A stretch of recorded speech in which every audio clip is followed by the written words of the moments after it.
வணக்கம் மக்களே. நாம் ஒசானியா தீவுகளின் ஆன்மாவான மொழியை பற்றி இன்றைக்கு தெரிந்து கொள்வோம். இந்த பகுதியில்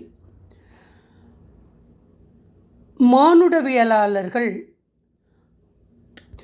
ஆஸ்ட்ரோனேஷியன் லாங்குவேஜ் என்று அழைக்கப்படுகிறார்கள். மடகஸ்கர் தீவில் பேசப்படும் மலகாசி மொழி முதல் நியூசிலாந்தின் பூர்வ குடிகளான மாவேரிகள் பேசும் மாவேரி மொழி வரை பசிபிக் தீவுகளின் மொழிகளுக்கு இடையே ஒரு வியக்கத்தக்க ஒற்றுமை நிலவுகிறது. மொழியியல் ஆராய்ச்சியாளர்கள் இந்த மொழிகளின் அடிப்படை சொற்களை ஆய்வு செய்தபோது அவர்களே அதிர்ந்து போனார்கள். நம் அன்றாட வாழ்வில் பயன்படுத்தும் ஆதி தமிழ் வேர்ச்சொற்களான கண், நீர், ஊர் போன்ற சொற்கள் ஏதோ ஒரு புள்ளியில் இந்த பசிபிக் தீவு மொழிகளோடு பிரிக்க முடியாதபடி இணைந்து நிற்கின்றன.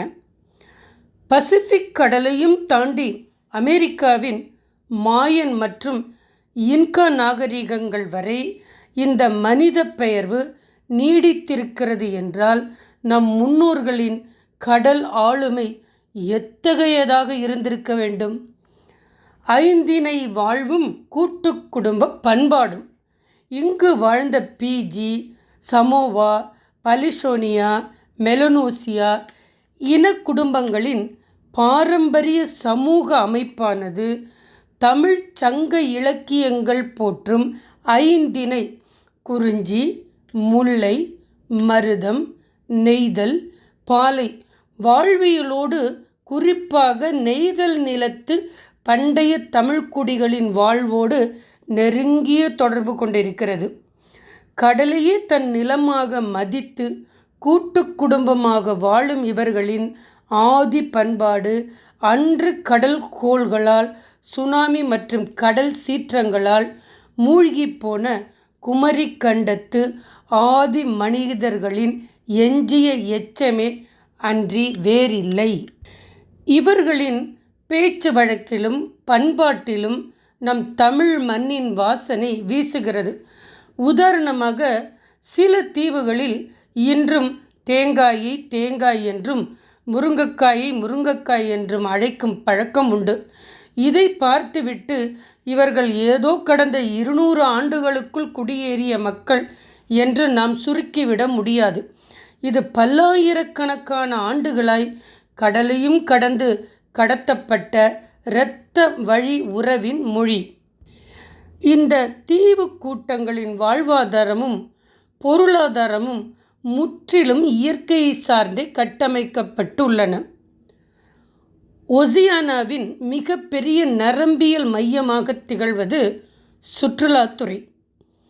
பிஜி, பிரெஞ்சு, பலினோசியா, தாகிட்டி, சமோவா போன்ற நாடுகளின் 50 விழுக்காட்டிற்கும் அதிகமான வருமானம் அங்கு வரும் சர்வதேச சுற்றுலா பயணிகளால் மட்டுமே கிடைக்கிறது.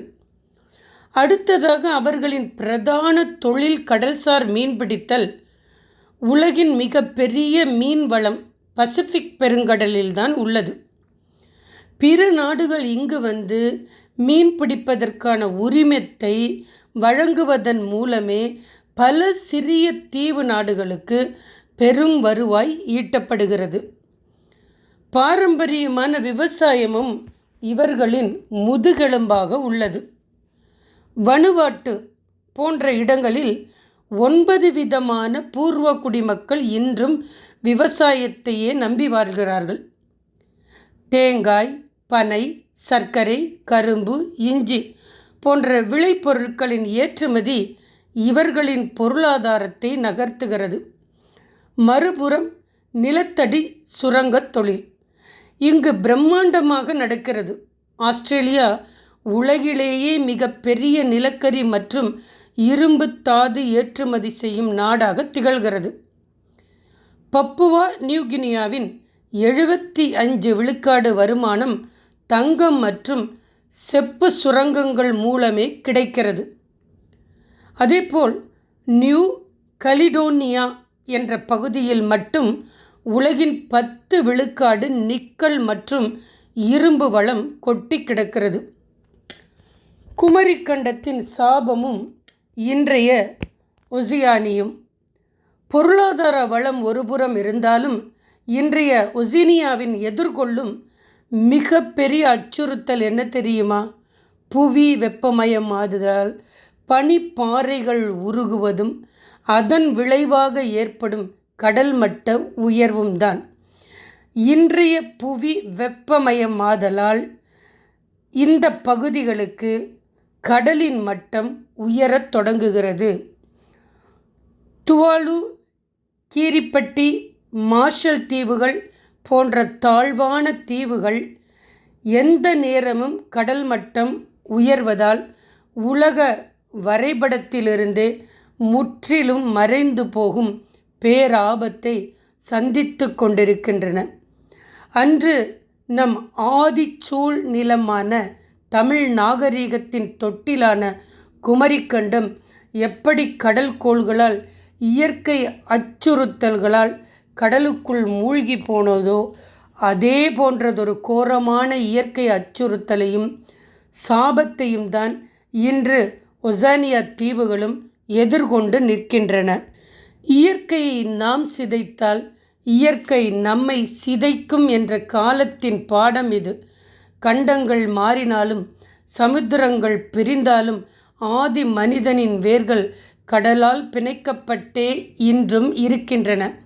ஒசியானியாவின் பூர்வ குடிகளின் முக அமைப்பிலும் மொழி அமைப்பிலும் பண்பாட்டிலும் வாழும் நம் தமிழ் அடையாளங்களை உணர்ந்து இந்த தீ உலகை காக்க வேண்டியது ஒட்டுமொத்த மனித குலத்தின் கடமையாகும்.